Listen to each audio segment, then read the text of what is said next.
Hi, இன்னைக்கு first நம்ம எழுத்து இலக்கணம்னா என்னன்னு பார்ப்போம்.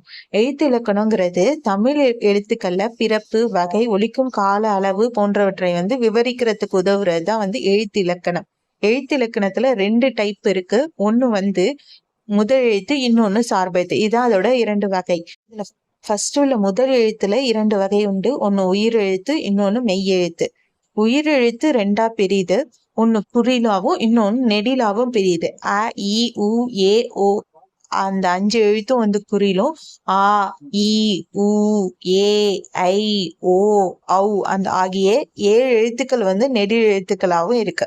அடுத்தது மெய்யெழுத்து. மெய்யெழுத்துல 3 வகை உண்டு. ஒண்ணு வல்லினம், மெல்லினம், இடையினம். இதுதான் அந்த 3 வகை. முதல் எழுத்துக்களை உள்ளது எல்லாத்தையும் நம்ம பார்த்துட்டோம். அடுத்தது சார்பெழுத்துல உள்ள 10 வகையும் பார்த்துருவோம். உயிர்மெய் எழுத்து, ஆயுத எழுத்து, உயிரிழப்படை, ஒற்றளப்படை, குற்றிய லுகரம், குற்றிய லிகரம், ஐகார குறுக்கம், ஔகார குறுக்கம், மகர குறுக்கம், ஆயுத குறுக்கம். இதுதான் அதோட 10 வகை.